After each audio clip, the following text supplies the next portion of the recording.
Di video ini aku akan share dua hal. Pertama adalah proses pembiayaan dari mulai DP sampai akad. Yang kedua adalah proses pelunasan KPR Syariah BSM. Jadi tonton video sampai habis ya.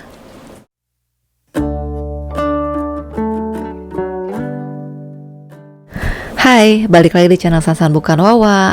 Jadi di video ini aku akan bahas tuntas tentang pengalaman pribadi aku, mulai dari bayar DP ke developer sampai akhirnya proses akad dengan BSM, dan juga pelunasan dipercepat setelah nyicil 5 tahun ke BSM.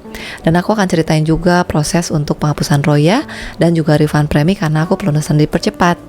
Jadi buat kalian yang belum subscribe, jangan lupa klik subscribe dan nyalain lonceng notifikasinya ya. Jadi kalian tahu kalau aku upload video baru dan aku makin semangat bikin videonya. Dan disclaimer dulu nih ya sebelum kalian nonton videonya, aku ini bukan orang bank, ini benar-benar pure pengalaman pribadi.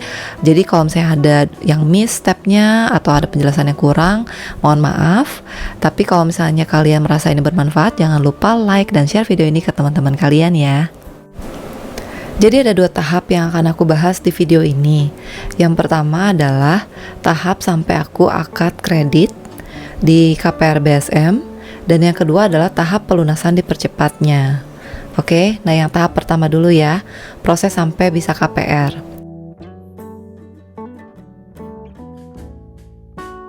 Nah, di proses untuk sampai bisa KPR itu aku bagi ada 3.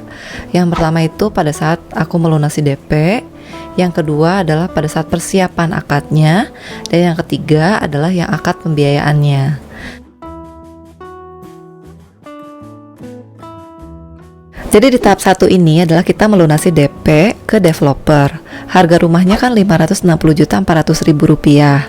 Kemudian DP-nya 20% karena pada saat itu atas nama aku rumah pertama, jadi DP-nya boleh 20%, yaitu sebesar Rp112.080.000. Dan ada booking fee tanda jadi sebelumnya yaitu 10 juta, sehingga booking fee itu mengurangi DP. Dan akhirnya kita nyicil tuh selama 4 bulan ya, sebesar Rp25.520.000 tiap bulan nyicil sampai akhirnya bulan keempat lunas. Nah, tips juga untuk kalian yang mau nyicil DP kayak gitu ke developer, itu pastiin ada perjanjian kalau bisa ya. Waktu itu sama notaris sih, dimana mengikat kedua belah pihak. Kita terikat untuk bayar DP ke developer, developer juga terikat untuk bangun rumah sampai jadi. Karena kita pilihnya rumah yang setengah jadi, makanya kita bisa nyicil DP. Kalau misalnya aku milihnya rumahnya yang udah full, itu DP-nya harus lunas dari awal, baru bisa KPR. Dan kalau misalnya kita udah beres lunas DP, request pembiayaan ke bank, dimana kalau misalnya request pembiayaan ke bank kan bisa aja ditolak. Ya entahlah alasannya apa. Pada saat itu aku juga nanya-nanya, gimana kalau misalnya sampai di reject gitu dari bank, apakah duit DP-nya akan balik ke kita? Pada saat itu si developer bilang nggak akan balik, cuman dia bilang ya bisa aja lanjut proses ke bank yang lain. Dan akhirnya ya udah kita terusin, dimana kita pede aja, ya udahlah BI checking juga oke. Terus kalau misalnya ternyata di reject di bank satu, ya kita terus ke bank yang lain gitu. Nah, di tahap pertama ini juga aku selain melunasi DP, kolek-kolek information dari bank. Kan sebenarnya kita udah dapat nih referensi bank dari developer, yaitu kita kerjasamanya sama bank BSM, BNI Syariah, Muamalat, dan sebenarnya aku nggak nyimpen yang lain, jadi cuma nyimpen yang BSM. Dan mereka tuh share beberapa opsi gitu untuk pembiayaannya. Jadi opsi yang pertama itu adalah single margin, dimana cicilannya itu fix gitu ya selama 15 tahun dan nilainya itu 5,6 juta. Dan waktu itu kita ngerasa berat gitu ya kalau cicilannya segitu. Akhirnya ada opsi yang kedua, yaitu step up margin berjenjang 2 kali. Tahun ke-1 sampai tahun kedua 4,5 jutaan.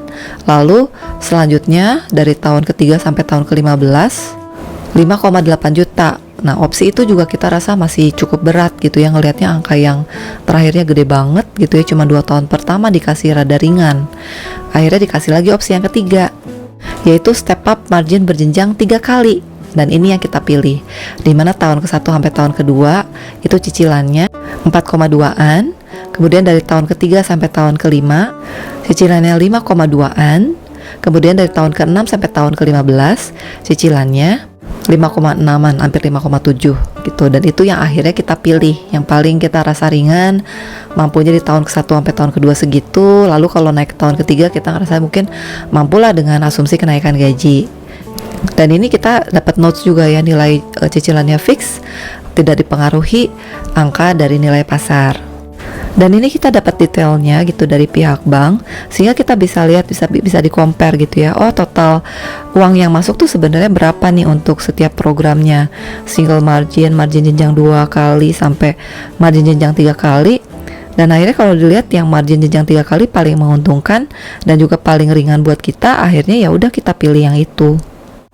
Itu untuk tahap yang pertama. Nah, untuk yang tahap kedua, untuk persiapan akad benerannya,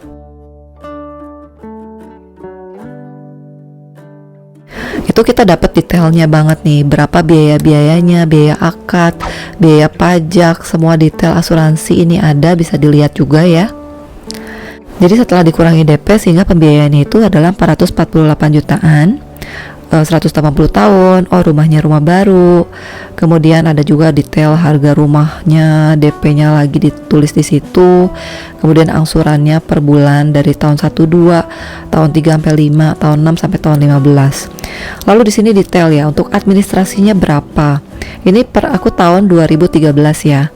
Kemudian ada aktenya kan, untuk pembiayaannya itu menggunakan pembiayaan yang syariah al-murabahah, sehingga ada aktanya juga 400.000, ada cek sertifikat HT, kemudian ada SKMHT berapa, semuanya didetailkan di situ.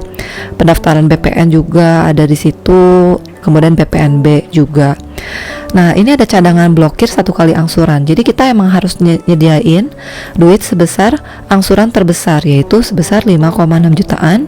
Itu adalah duit yang kita harus taruh, nggak boleh diambil. Cuma boleh diambil pada saat udah lunas. Nah, biaya asuransinya ada 2 macam, ada asuransi jiwa dan kebakaran gitu. Jadi kalau misalnya aku gitu amit-amit meninggal, makanya bisa langsung dilunasin dari premi asuransi ini gitu. Kemudian asuransi kebakaran, kalau rumahnya ada ngalamin kebakaran juga akan diganti dari pihak asuransi gitu ya. Dan ini totalnya semua sebesar 19 jutaan gitu. Kemudian ada biaya cadangan pajak. Nah, pajak juga kan kita harus bayar ya. Sebagai pembeli ada pajaknya, kemudian ada validasi SBB, permohonan zona nilai tanah untuk PNBP, balik nama juga. Nah, di salah satu item ini adalah yang menyatakan kita pengen upgrade gitu dari hak guna bangunan ke SHM. Kemudian totalnya jadi sebesar 17 jutaan. Jadi kalau di total ini kita harus nyiapin kayak 36 jutaan lah gitu untuk biaya akadnya. Nah, kemudian selain biaya pajak, biaya akad yang harus disiapkan dan ditransfer ke rekening BSM yang aku udah buat gitu ya sebelumnya, juga aku harus beresin utang kartu kredit kayak diceritain di video aku yang lalu ya. Karena mereka nge-review dari analisa mutasi rekening aku waktu itu di BCA, dan dilihat oh aku ada cicilan kartu kredit tiap bulan sekian-sekian. Waktu itu 2 cicilan, nilainya di bawah 1 juta, tapi itu ngaruh juga gitu ke analisa kredit aku, dan mereka minta aku lunasin gitu ya. Jadi akhirnya aku harus lunasin dan minta buktinya gitu beneran udah lunas. Jadi aku harus lampirin gitu surat buat bilang ini sudah lunas. Kemudian juga harus mengisi formulir asuransinya dan konfirmasi persetujuan SP3. SP3 itu apa sih? Bisa dilihat di sini. Adalah surat penegasan persetujuan pembiayaan. Jadi ada surat resminya di mana struktur pembiayaan ya, jenis pembiayaannya, murabahah, pembelian rumah baru, semua detail ada di sini, dan kita harus tanda tangan juga. Udah itu kita waktu itu online ya. Jadi kita scan terus kita kirim aja ke mereka. Yang tanda tangan basahnya kita bawa pada saat akad. Dan kalau lihat di sini ada biaya lain-lain juga kayak materai gitu ya, materai sesuai pemakaian. Nanti ada detailnya juga di berikutnya, berapa materai yang harus dipakai. Kemudian ada notaris juga. Nah, ini semua ada di sini, ini di SP3 ini. Nah, di persiapan akad ini juga kita ada kayak mungkin macam payment schedule lah gitu ya. Bisa dilihat juga di sini. plafonnya berapa, marginnya juga kelihatan. Jadi ini kita kalau misalnya untuk KPR Syariah BSM, dia share juga marginnya gitu loh. Jadi nggak cuma sekedar cicilannya, tapi kita tahu marginnya. Sehingga kalau misalnya tahu marginnya, kita juga tahu pokoknya itu berapa yang dibayarkan. Jadi sebenarnya kalau kita lihat ini, kita tuh tahu di tahun pertama tuh pokok yang dibayarkan tuh sebenarnya berapa sih, sehingga sisanya berapa pokoknya yang masih perlu yang masih tersisa di tahun 1, tahun 2 gitu. Jadi kalau misalnya kita mau lunasin, kayak contohnya di tabel ini gitu ya, di tahun kelima itu ada 366 juta loh sisa yang pokok yang aku harus bayarkan kalau mau lunasin di akhir tahun kelima ya, di awal tahun keenam. Jadi di sini kelihatan semua dan aku nggak punya cara ngitungnya ya. Jadi bisa kelihatan aja di sini totalnya marginnya berapa, sehingga kalian bisa tahu semuanya di sini. Nah, yang ketiga adalah proses akad itu sendiri. Setelah kita beresin semua ya, transfer biaya akad, biaya pajak segala macam ke rekening BSM yang udah dibuat, dan kayak tadi ya, kalau mereka kan ingin aku beresin hutang kartu kredit, setelah kita infoin semua ke mereka, mereka cek dan oke, akhirnya mereka janjian sama kita nih, ya udah akadnya mau tanggal berapa, dan akhirnya jatuhlah pada saat hari akad. Dan ini adalah detailnya persiapan dokumen yang harus dibawa pada saat akad pembiayaan. Dokumen-dokumen yang dibawa ya, kalau dari developer juga harus ada bawa dokumen, kemudian perwakilan dari developer kayak dia harus bawa KTP segala macam. Terus kalau dari kita pembeli, kita harus bawa asli KTP, KK, NPWP, buku tabungan Bank Syariah Mandiri ya, karena aku udah buat ya, jadi aku bawa. Kemudian materainya juga 6.000 sebesar 12 lembar. Lalu bukti asli pelunasan DP. Nah, udah gitu ini ada poin pencairan pembiayaan yang aku dapetin dari SP3, dimana di sini ada detailnya. Sebenarnya pencairan pembiayaan itu dari bank ke developer itu ada 3 tahap ya. Ini sih mungkin nggak sama lah tiap perjanjian, cuman ini aku share aja biar tahu.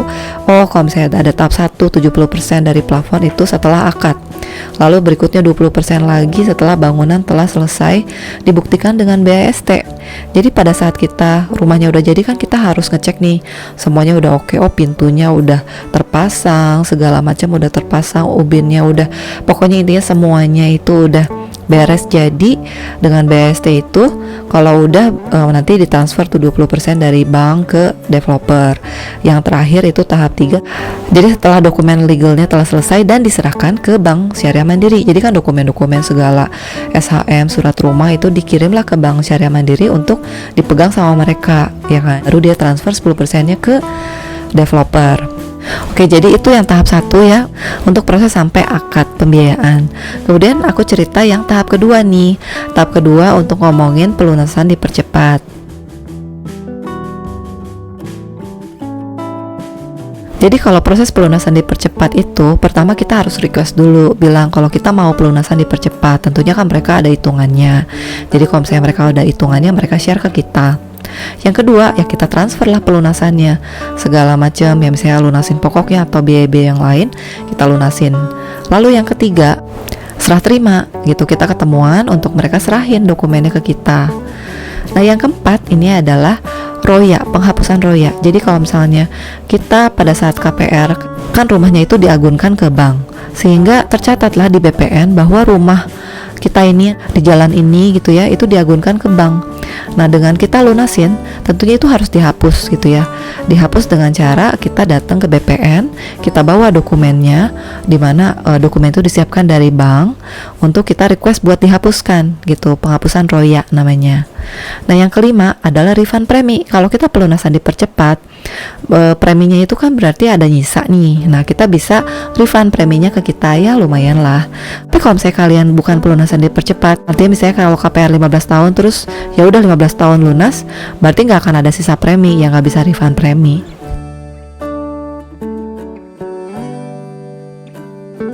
Nah, untuk request pelunasan dipercepat ini detailnya bisa dilihat di sini gitu ya. Jadi ada, kalau di sini kita dapat nih skenario. Kalau dilihat nih di pelunasan percepat ada 2 kolom. Itu aku nanya, gimana kalau lunasinnya di akhir tahun kelima? Lalu gimana kalau ya udah ngikutin asumsi, ngikutin saran mereka yaitu di awal tahun ke-6. Kalau dilihat ya dari kolom yang pertama sama kolom kedua, itu ada beda selisih margin kan. Jadi kalau misalnya di akhir tahun kelima, ibaratnya di bulan ke-60 aku lunasin, aku harus bayar margin segitu gitu loh. Tapi kalau misalnya lunasinnya di awal tahun ke-6, gak ada sisa margin sama sekali, ya kan. Nah ini lalu sisanya yang di bawahnya ada total angsuran yang sudah dibayar, kemudian total uang masuk ke bank, DP-nya berapa. Jadi kalau dilihat nih ya, totalnya harga rumah itu selisihnya lumayan banget kan. Kalau misalnya kita lunasin di awal tahun ke-6 ya 781 sebenarnya secara total duit yang keluar. Tapi kalau misalnya kita lunasinnya di bulan ke-60 itu selisihnya lumayan banget. Jadi mendingan sabar-sabar aja nunggu di awal tahun ke-6. Lalu kalau pelunasan sebagian gimana? Itu pelunasan sebagian ada selisih margin juga loh, ya kan, 83 juta. Makanya ya perlu dihitung-hitung lah kalau misalnya kita pengen pelunasan sebagian misalnya di tahun kedua, di akhir tahun kedua, dihitung-hitung nih gitu. Apakah make sense gitu ya, apakah menguntungkan buat kita atau enggak. Nah, akhirnya ngelihat ya udah pelunasan dipercepatnya sesuai saran mereka yaitu di awal tahun ke-6. Dan berikutnya ya udah tahap kedua kita lunasin gitu kan, semuanya ditransfer. Udah gitu kita masuk ke tahap ketiga, serah terima. Waktu itu aku janjian, mereka datang gitu, mereka nyamperin ke kita dan kita serah terima gitu. Detailnya bisa lihat di sini. Jadi ini ada surat keterangan lunas pembiayaan murabahah gitu ya, dokumennya seperti ini buat bilang oh oke, ini semua sudah lunas. Ada BHST-nya juga. Jadi ada berapa item gitu ya. Mereka bilang oh ini yang dokumen pertama udah ya, kita udah kasih, oke, centang kayak gitu. Dan akhirnya kita tanda tangan BHST-nya. Nah, masuk ke yang tahap keempat, penghapusan roya. Jadi kayak tadi aku bilang, kalau kita lagi KPR berarti kan rumah itu diagunkan hingga terdaftar di BPN, makanya kita harus request ke BPN untuk menghapus royanya. Jadi pada saat itu aku dapat nih gitu ya dokumennya, bisa dilihat di sini. Permohonan roya hipotek hak tanggungan. Ini disiapin dari pihak bank, dimana detailnya buat menyatakan bahwa fasilitas pembiayaan atas nama A pada bank kami udah untuk menghapus roya hipotek hak tanggungan gitu. Nah berikutnya yang kita lakukan adalah kita datang ke BPN bawa suratnya gitu. Nanti mereka akan hapuskan lah di sistem mereka gitu. Nah yang terakhir adalah refund premi asuransi. Kalau aku kan karena pelunasan dipercepat, lunasinya dalam 5 tahun, sehingga ada sisa premi nih yang bisa dibalikin ke aku. Jadi bisa dilihat di detailnya di sini. Nah di sini aku dapat juga disediain dari pihak bank gitu ya, karena asuransinya pakai dari Sentral Asia Raya Divisi Syariah. Di sini sih nggak dikasih tahu berapa nilai preminya, jadi ya udah aku terima aja lah. Aku juga nggak pusingin sebenarnya itu benar apa enggak ya. Intinya ya harusnya sih udah benar. Cuman ya dengan dokumen ini aku kirim gitu ke pihak asuransinya. Waktu itu aku nggak perlu datang sih, cuma baru kirim doang. Udah gitu mereka transfernya juga ke rekening BSM gitu. Nah kira-kira kayak gitu ya penjelasan proses KPR, bahkan dari mulai DP sama developer, udah gitu sampai akad. Kemudian kita akhirnya juga pelunasan dipercepat dengan pihak bank. Semoga bermanfaat buat kalian yang terutama pengen ngambil KPR di BSM. Jadi kalau misalnya kalian ada bingung atau misalnya pengen nanya-nanya, bisa langsung sebenarnya ke pihak bank. Atau kalau misalnya pengen nanya sama aku paling share aja informasi yang dari pengalaman pribadi aku ya. Jadi sekali lagi aku bukan orang bank loh. Ini benar-benar pengalaman pribadi dan mungkin ada detail yang aku miss. Aku cuma share yang dari dokumen yang aku punya sampai saat ini, dan juga yang informasi yang seingat aku sampai saat ini. Kalau misalnya ada yang mau nanya bisa komen, bisa email juga ke sansanbukanwawa@gmail.com. Jangan lupa juga like dan share video ini ke teman-teman kalian, terutama yang membutuhkan. Buat yang belum subscribe, jangan lupa klik subscribe dan nyalain lonceng notifikasinya ya. See you on the next video. Bye bye.